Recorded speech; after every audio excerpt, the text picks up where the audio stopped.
The 60s is probably the start of the Silver Age of comics. Now, the Silver Age of comics is known for certain qualities. Like, for example, the stories have a different value set. Like, it has Superman cutting his hair, and the scissors break, and the barber goes through about 100 pairs of scissors. He faces off against these giant toys, these ridiculous adventures. Like, it's not like pulpy, it's more cartoonish. The Silver Age can be said to have started with showcase number 4 with the debut of the New Flash. The New Flash was the all-red get-up, lightning bolts, man running in place with wings on his feet that we currently identified him with. Golden Age Flash was a huge redesign. In fact, there's an actual cover where New Flash and Old Flash are running on the same wall, on the same side, saying the same thing. Don't worry, I'm coming to get you. And it was a team-up of the Old Flash and the New Flash. That issue has become a story point for so many comics in DC Comics. Now, with the Silver Age, we think of Marvel Comics more so, because Marvel Comics was a revolution in 2 ways. Number one, the stories they told were about heroes with problems.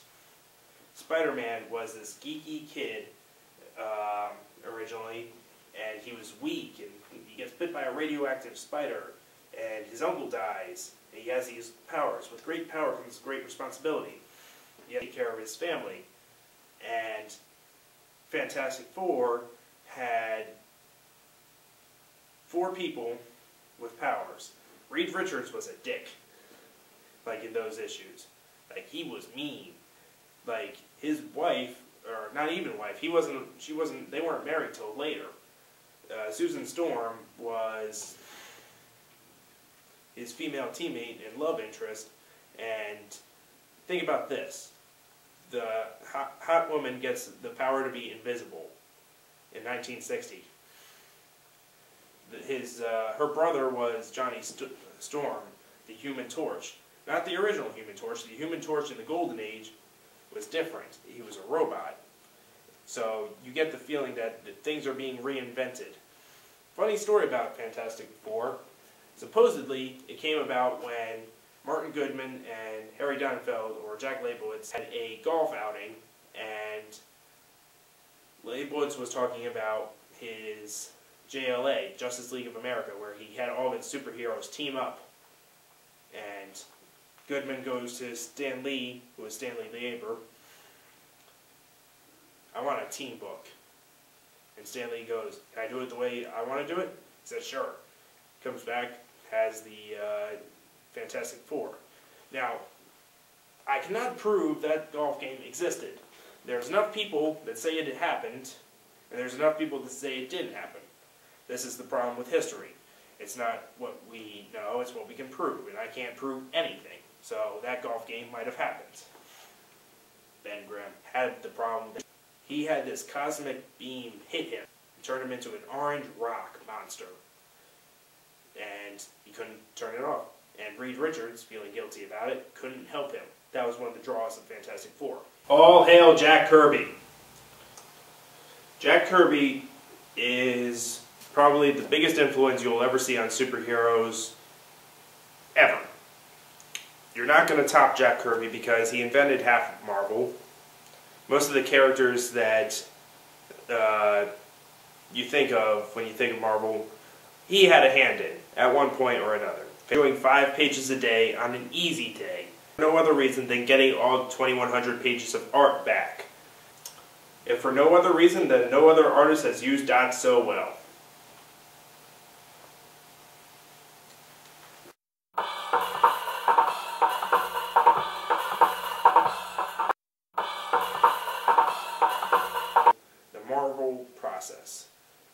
Stan Lee would come up with a plot. He would come up with ideas. He was an idea man. He has ideas today that are still good. And he would give it to an artist. And these were good artists. You could not give this to a poor artist because the work would show. But he would give this work to an artist, and these artists would do these good storytelling. Steve Ditko would do a good Spider-Man story. Jack Kirby would do good Fantastic Four stories. Don Heck would ink both of them, and they would probably do pretty good. But I'm not sure about Don Heck. There's a joke about the Marvel in the early days that if John Lennon, George Harrison, Ringo Starr, and Paul McCartney had Marvel counterparts, it would be Stan Lee, Jack Kirby, Don Heck would be Ringo Starr, and forget the fourth guy that they always mention. But that's going back to what I was saying before, that they were good creators. When they would tell stories, they would do plots, they would come back with the pages, and Stan Lee would put the dialogue in them. That was the Marvel way. They got books out faster because Stan Lee was writing a good majority of the books that were coming out. Another thing about the Silver Age is, like, there are certain things about it that were just interesting, to say the least. Like, Stan Lee had the Merry Marvel Marching Band, or Merry Marvel Marchers, Marching Marchers. He had fan clubs. Stan Lee could sell anything. He was Stan the Man. Now, the problem with this doesn't show up until years later, because ownership of the characters is a question. Steve Ditko left because stories were changing on Spider-Man. He had come up with, he was an interesting character, to say the least, in his own self. There's only one recording of Steve Ditko, and it's him leaving the room silently. There's very few pictures of Steve Ditko to begin with, and one of them is a self-portrait done in pen and ink. But Steve Ditko was a huge fan of Ayn Rand, who wrote Atlas Shrugged and Fountainhead and several other books. He subscribed to her objectivist beliefs. He wanted to be Howard Rourke in a way. Jack Kirby, on the other hand, would stay with Marvel for years. Years and years and years, until he finally left in the 70s. But another problem that happened in the 60s, though, wasn't so much a problem, but a change. The industry changed. DC Comics got bought out by Kinney, which was a funeral parlor company. Marvel Comics would eventually be sold off to, I believe, Cadence Industries, which is a chemical company for film. This is the beginnings of corporate comics, but that's more for the 70s.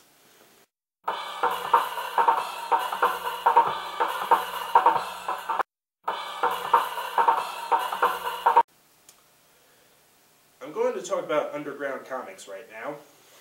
Underground comics are spelled with an X, as C-O-M-I-X, as opposed to C-O-M-I-C-S. Underground comics could be said was started with Mad Magazine, because Mad Magazine was edited by Harvey Kurtzman and had artists like Basil Wolverton and Wally Wood and John Severin, who were these guys that would draw these things that were very satirical. Like Basil Wolverton especially had this gruesome style to his comedy. And when you think about Mad Magazine, you also think about the letters that were sent in. Robert Crumb, who is probably the king of underground comics as opposed to Jack Kirby, who's of mainstream comics. Robert Crumb would send in these stories to Mad Magazine, and he got a response at one point saying, we all loved your story at the office. However, we're trying like hell to figure out how to publish it without getting sent to jail. Well, Robert Crumb would eventually go on to live in San Francisco during the Haight-Ashbury hippie era. And Robert Crumb is not a hippie. He is well documented for using for his drug use and his new ideals, but he is not a hippie. And when he lived in San Francisco, he started a comic called Zap Comics, which could be the official first underground comics, because number one, he sold it out of a baby carriage when he would walk up and down the streets. Can you imagine that? Seeing someone with a baby carriage and thinking that he has a baby? It's like, no, buy my comic. Well, he was introduced to a lot of other underground comics, like Dash Shaw. Dash Shaw had to have an exclamation point at the end of his name, so you have to say it like Dash Shaw. Then there was Spain Rodriguez, who these guys were very much part of the counterculture movement. Robert Crumb would eventually meet his future wife while he had his current wife and current girlfriend. And Robert Crumb would eventually meet his future wife, and she was a part of feminist movement comics, and because she hung out with Robert Crumb, her feminist movement comics eventually splintered off into two groups. I forget the name of the first group, but her comic was women's comics, like WIMNENS, women's comics, comics with an X.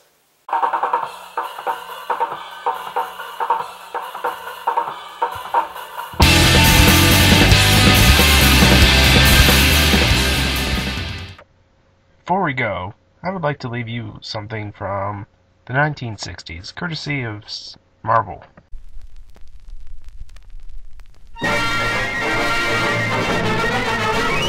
Stand a little straighter, walk a little prouder, be an innovator, laugh a little louder, go forever greater, we can show you how to, and when will you be then? You belong, you belong, you belong, you belong to the Merry Marvel Marching Society. March along, march along, march along to the song of the Merry Marvel Marching Society. If you growl, if you groan, with the dour, sour outlook, if you howl, if you moan, you can lose your sour trout from keeping trim and in step with the vim and step of the Merry Marvel Marching Society. Be an early riser, Strive to be ambitious, speak a little wiser, try to be judicious, be a good advisor, never ever vicious. and when Will you be then? Face front! Lift your head! You're on the winning team! You belong, you belong, you belong, you belong to the Merry Marvel Marching Society.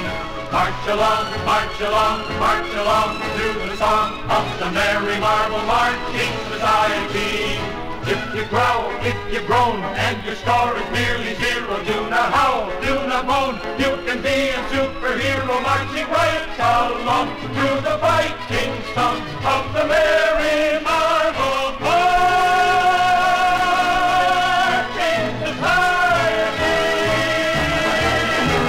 Stand a little straighter, walk a little prouder, be an innovator, laugh a little louder, grow forever greater, we can show you how to, where will you